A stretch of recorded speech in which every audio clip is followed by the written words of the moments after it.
Hey team, Bulldog 6 here. We're here to talk today about COVID-19 and what that means to the Bulldog Brigade. Fort Bliss has their daily town hall meetings.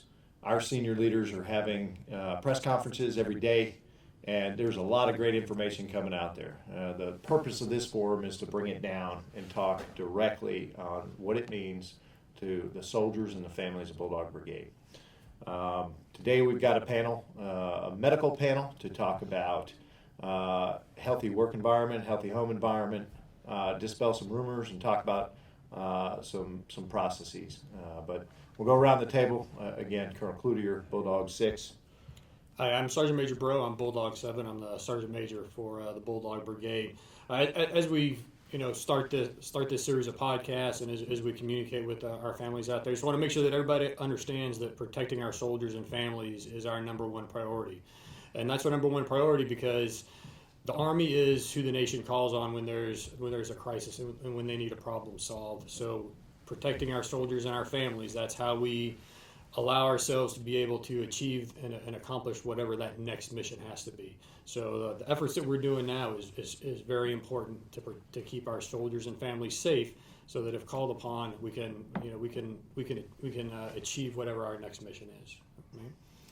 Hello, my name is Major Francis Lang. I'm the Brigade PA, and Colonel Cloutier and Sergeant Major Braud have invited us all here to help with this podcast as our senior medical advisors. Captain Shai Zilka, and I'm the Brigade Nurse. This is Captain Choi. I'm the Brigade Surgeon. Sir? Okay, well, listen, let's kick this off. There's a lot of discussion about social distancing. I see we're all trying to practice some social distancing. I'm not sure we're at 6 feet yet, but what does that mean? What does it mean about keeping your hands clean, and how do we establish both a healthy work environment and a home environment? Absolutely, sir. So one of the major things is having our own personal responsibility to help prevent the spread of this virus, which, as we know, is predominantly transmitted via droplets in the air. So maintaining that social distance of 6 feet really minimizes the risk of potential contact and spreading something that potentially could have and not know it to somebody else. Washing your hands is absolutely essential. A lot of times when we cough, we don't realize it, but the natural response is to cough into our hands, and then the next thing we know, we're opening doors, we're using pens, and we don't realize that we might be coming in contact with other people and spreading potential viruses. And so by doing just the basic human preventative measures, it can help to grossly reduce this risk. So what do I wash my hands with? Is deodorant Perfect. soap the same thing as antibacterial soap, or what should I have in my house? So, Sarah, soap is wonderful. So as long as we're washing our hands with soap, and Captain Choi can maybe talk more on this a little bit later, but soap I would love that. That's number one. A lot of times we have alcohol-based hand sanitizer, which I even have in my pocket. This is the one from the nice smelling one. As long as it's got this particular one, as long as it's got more than 60% alcohol base, you are good to go on that. Okay, so we can use that. Now I know you were asking, you were interested in what can we use in the home. What do we have at home? And bleach is actually something that most households will have. So as long as you mix in 1 gallon of water, a third a cup of bleach, that actually is sufficient, sir. We in the military are very fortunate because we have cavicides. I don't know if you've seen those wipes we use in the hospital, but using a cavicide, you have to use it for a 2-minute time period. And another thing is using hydrogen peroxide. You have to have contact time of up to 10 minutes, sir, believe it or not, for it to be effective, fully effective. And how effective? How long do when I use a bleach and water mix? That same thing, 2 minutes as 2 well, minutes. sir. Yes, Okay. thank you. Mm-hmm. All right. And how long? So you're talking about touching door handles and everything else. So do I need to be wiping down every door handle that I come in contact with, or So what do I do? You know what's really funny, sir? This is a little extreme, but your behavioral health officer, I just have to show you. He gave me this little thing, and on one side he's got bad, which I can use to open the door handle. On the other side, we've got good. And so basically, the intent is to hold it and rotate it. Have I been using this? I should be using it more often. A lot of times, I'm not thinking about it. So that's the key. We go in, we don't know, and so it needs to become part of our daily habits, right? Before we eat, before we drink things, we have to be cognizant. At the end of the day, wipe down the computer surfaces that we've got. This is something that we are pushing down down throughout our brigade. Something actually I do. You should have. Someone was laughing at me because I'm trying to open the door with my elbow, sir, and I'm rotating. And then My grandfather always carried a cloth handkerchief. I thought it was gross, but I should start looking into them again. As long as we wash them every night, right? Yes, wash. Yeah. So, and you talked about washing hands, ma'am. How often should we do that as throughout the day as a soldier? So, if a soldier is doing maintenance on a piece of equipment, how often do they need to stop and go in and wash their hands? Is it every time we do a different interaction? What's some good guidelines for soldiers? Sergeant Major, you really can't wash your hands enough, but I understand that there's mission and there's things that have to happen. I say at a minimum, before you are going to eat, right? That would be the minimum. The maximum, which I would love, is before you transition out from one area to another, if you have the ability to do it, why not? Absolutely after going to the bathroom as well. Of course, you should be doing that anyway, right? I hope so, Sergeant Major. And Major Lang, I want to piggyback on what you just said.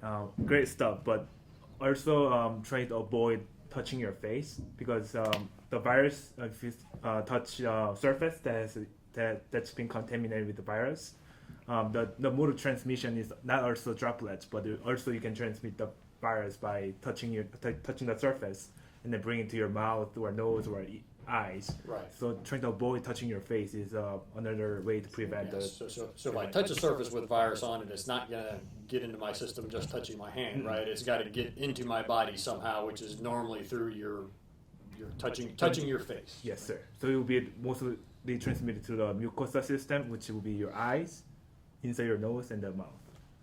And how long can the virus live on a surface? So there is a couple studies that show that up to 24 hours the virus will be on the surface, but some studies are saying that they can last up to 3 days now. Okay, so you bring up a great point, studies, right? So COVID-19 has been studied for all of 3 months now, right, since about January.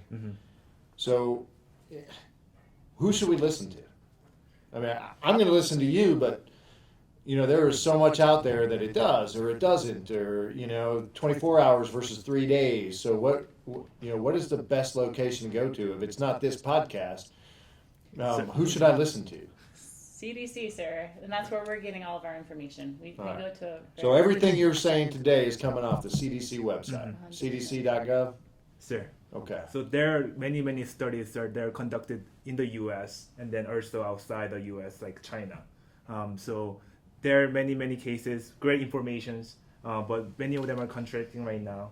So the CDC is basically like gathering information. There are high quality studies, and then they come up with the guidelines based off from those studies. Right. So that's why we recommend washing hands with soap and water or 60% alcohol based sanitizers, and then disinfecting the keyboard, doorknobs, and then try to avoid touching your face with your hand. Those are all the been studied and then proven by CDC.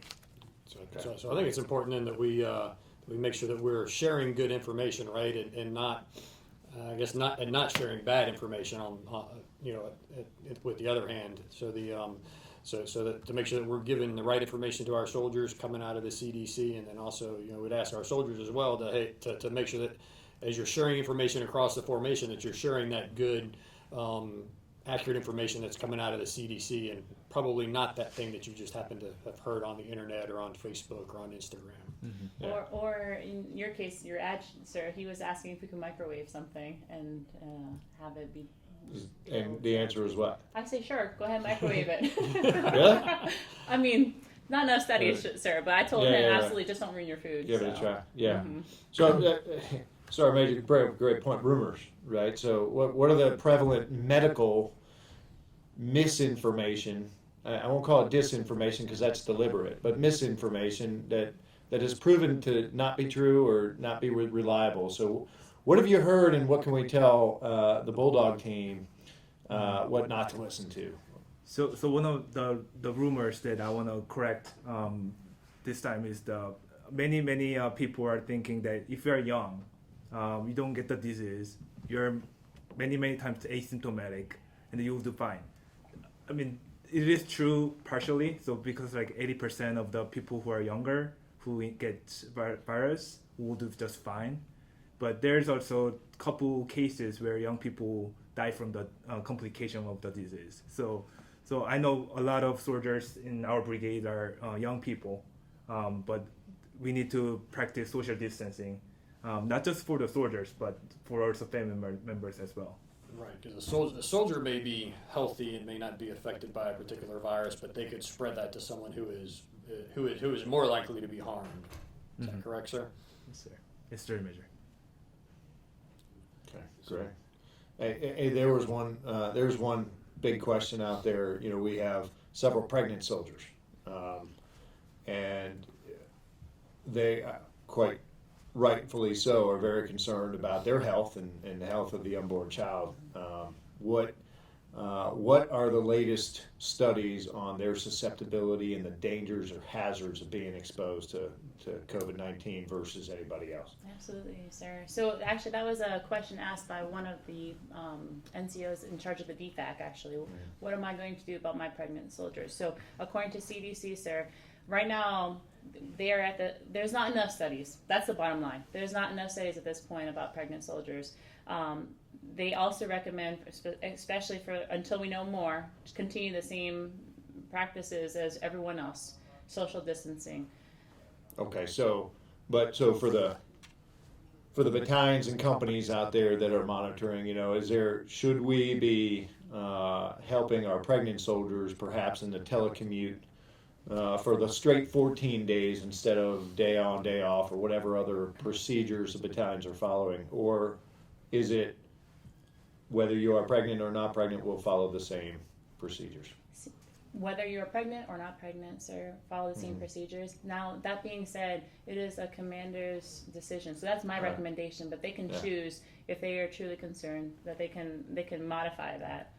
It's within their authority. And what about doctor's appointments? I mean, I would imagine routine appointments are starting to go away, and they don't want to see people, or they're going to teleconference in. So what folks that need to see doctors on a regular basis, whether it's for therapy or whether it's for pregnancy, you know, what's changed here at Fort Bliss or at our clinic, and what should they be doing? So that's a great question. I actually got confirmation this morning from one of the OB docs in William Beaumont, and what his guidance is that you are correct. So appointments are changing.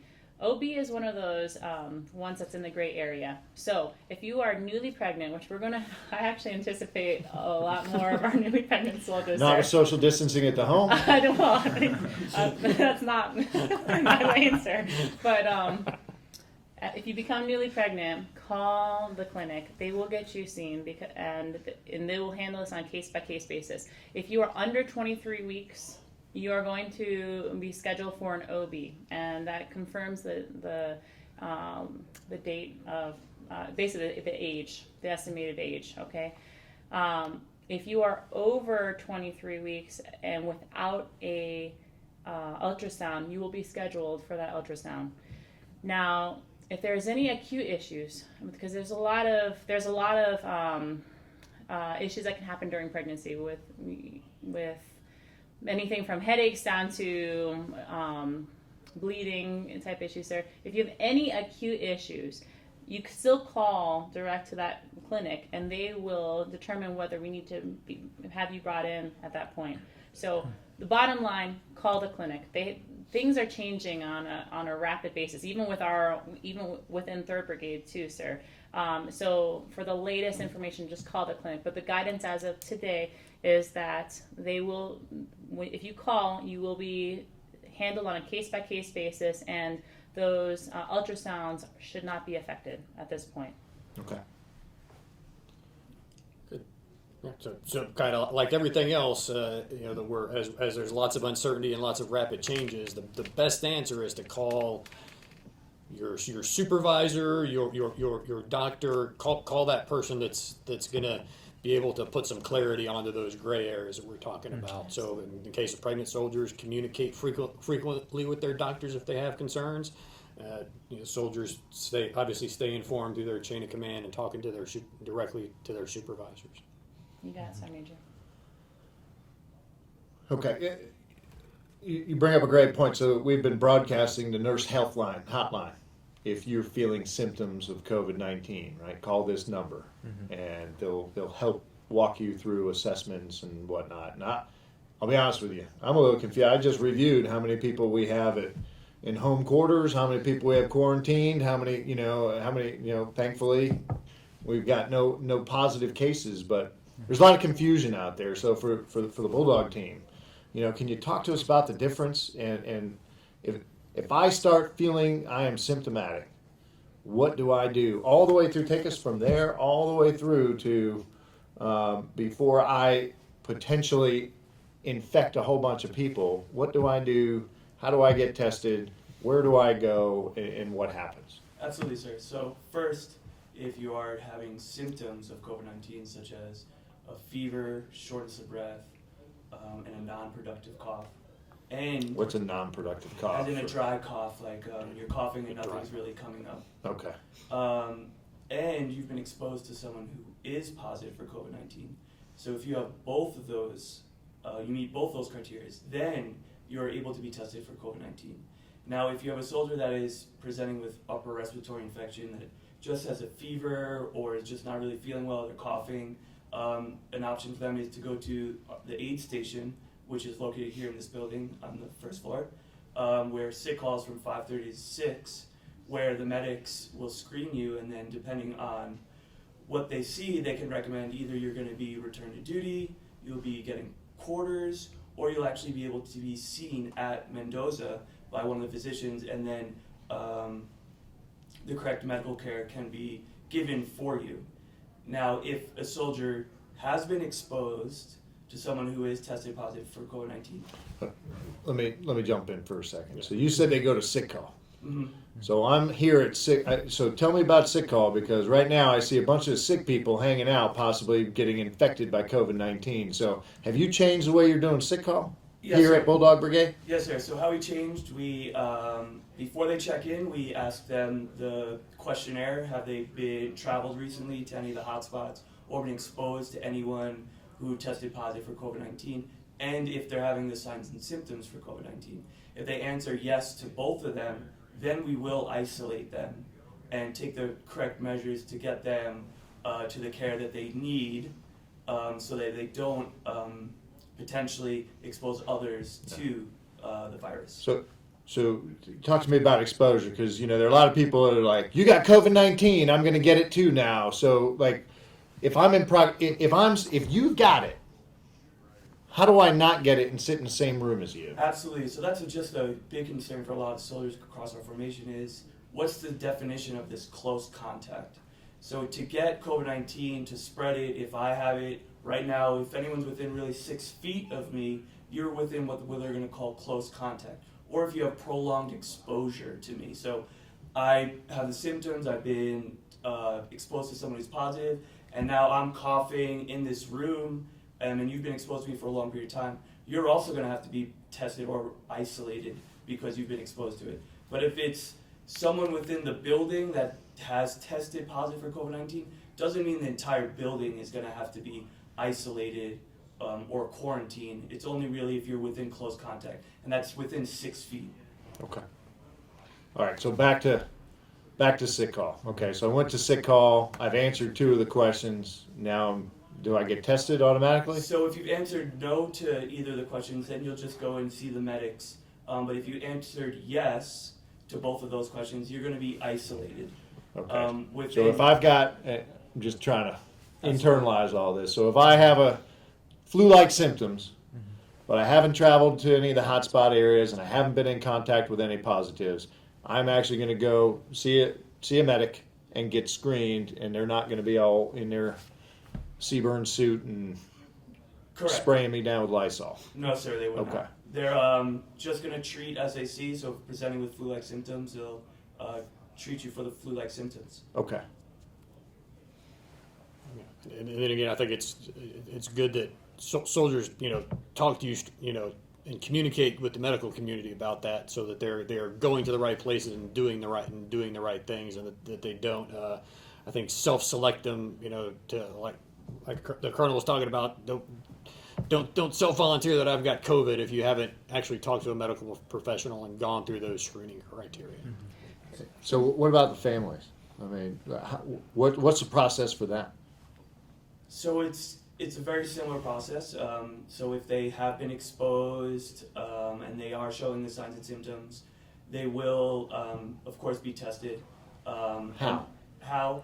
So the Army Public Health Nursing coordinates all the testing, and they actually track all the individuals that are within our community that are not within the quarantine area from the 1-1 footprint or over at the Fort Bliss training area. So, sir, bottom line, if your wife, for instance, or your son becomes ill and you are concerned, call that clinic directly. What they're going to do is they're going to your wife or your wife will most likely talk to a nurse at that clinic. That nurse is going to put in a telephone message to the provider. The provider will review that message and most likely call. If they can handle it over the phone, they will do that, because the biggest message is we do not want sick people to come in contact with other sick people. Okay, we're trying to minimize who comes in contact with the sick people. So if he can handle it over the phone, he will. If given the symptoms and what that particular person is presenting with, they determine he's a higher risk where we need to have him come in, they will come in at that point. So they actually do have acute slots in their schedule for that particular day where they can walk in people that are deemed high risk. You should have seen sick call though. We've been covering it for the past 2 days, sir. It's been going very well, because if you go into the sick call room, you'll see the chairs are spaced 6 feet apart, and we identify them right away. Upper respiratory, you're going over here. Anything else, you're going over here. Okay, and so then my medics are going down and they're looking for key things. Are your symptoms getting worse after a 7 to 10 day period?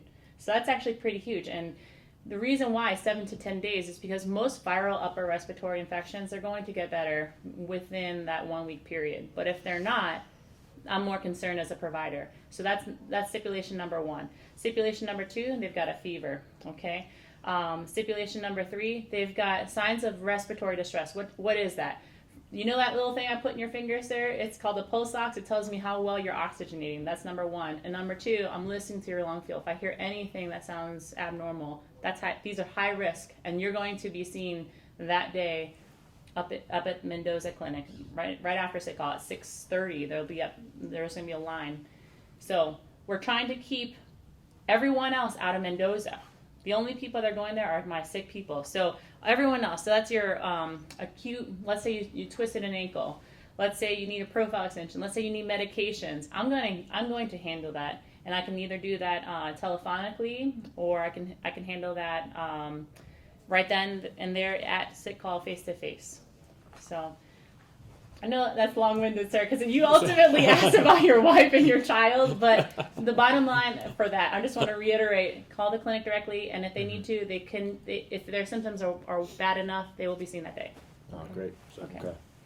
So talk to your medical provider, Yes. and you've got all of the right procedures in place Absolutely. to keep soldiers safe and get routine care done, and also take care of anything that may be COVID related.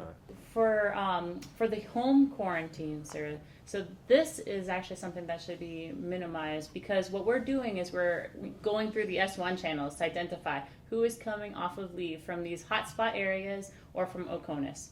And so we've already been working on that and identifying. I think the number was around 96 last I checked, but we're going through and we're validating every single soldier's leave packet, so they don't even get off the airplane without us knowing about it. They get picked up and they get isolated at home. These are people that are not confirmed COVID-19 patients. We just are based off of travel risk. We're getting them sent to their home and keeping them under quarantine. Now this That's when they travel with their family. with their family. You So, got it. so we're not creating an additional hardship by sending the family to their house and then sending a soldier out to the tent city.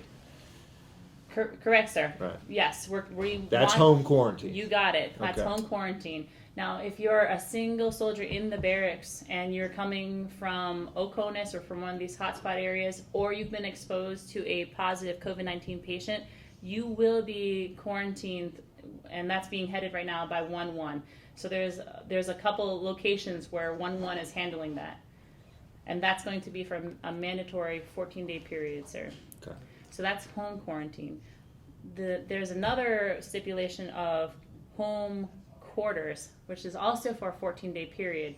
Now, how we identify those soldiers is if they're coming off of leave and not from any of these mandated hotspot areas or Oconus, but the commander is concerned based off of the fact that they may be coming from like Fort Lee, Virginia, for instance, or some other location that's not been identified. To be on the safe side, we are also recommending home quarters. Great. And that's just a method that we can use to help just maintain that social distancing, especially for the folks that we're not sure of the situation as they're coming back from leave or training or whatever the case may be. Absolutely, Sergeant Major. And because we mandated that, we don't have to put them on leave, they're not on temporary duty, that is their place of duty because the command has said, your place of duty is at home. Absolutely, quarters. sir. And this is great. pretty serious because there's a counseling statement for both those conditions. For home quarantine, that is a memorandum signed by Colonel Eichberg that they have to comply with. Right. For home quarters, that's another memorandum that also has to be signed that outlines what their limitations are, and that both those memorandums have to be given by the company commander and turned into the FBOC. And the FBOC is the Fort Bliss Operational Center. The reason for this is so that we maintain accountability of our soldiers. So anyone that is placed into home quarters, Captain Zilka, our brigade nurse, is going to be calling them and checking them every day, actually, sir, and making sure that they're not presenting with symptoms that are concerning during that time. Yeah, so all the steps you're describing are it's not a 2-week vacation, it's a 2-week, hey, go take care of yourself so that we can protect the force and you can come back healthy, ready to do great things for us. Absolutely, Sergeant Major. Great. All right. Doc, anything else to add? I mean, if I'm adding anything, then I want to talk about the like many people are asking, is there any treatment available? Is there any vaccines available for COVID-19? So as of right now, there's a couple vaccines and then drugs that's being tested for possible immunizations and treatment for COVID-19. However, there's nothing on the market that's available for public use. But I want to say that many people will do fine, even though they have virus. If they just stay home and then take care of themselves, they'll just do fine, and then many of them recover within 10-day period. Small amount, like up to 10%, will have some severe symptoms. That's when you need to go to the hospital and then get the treatment. Like what Major Lang said is supportive measures to treat the cough or treat the respiratory symptoms, things like that, to get through this. So, yeah, and it sounds like that's what Captain Zilka is doing by calling every day for all those folks that we have that are in quarters doing what they're supposed to do. So that's good. Sir, do you have anything? I'm sorry. Oh, go ahead. Yeah. So look, this has been very helpful, not just for Sergeant Major and I, but hopefully helpful for the Bulldog team to get information out there, dispel some rumors, give some pertinent, up-to-date facts from a health perspective. Sergeant Major, any closing comments? Yeah, I think just for all the soldiers out there, soldiers and family members, if you have concerns, please communicate with your chain of command. Okay, we are here to keep you informed. That's our job. Don't be afraid to ask questions. Both myself and the boss were on Facebook, the Real Bulldog 6 and the Real Bulldog 7. You guys said please communicate early and often with your chain of command, and they will absolutely answer your concerns and your questions. Yeah. So the purpose of these forums is not to repeat what we're hearing on all sorts of news mediums. Really, the problem is there's so much information out there, and so many people doing virtual town halls and passing information, or subject matter experts talking about things that it's really hard to know what to do at the user level. What we're trying to do is we're trying to synthesize all of that down to what is important to the Bulldog soldier.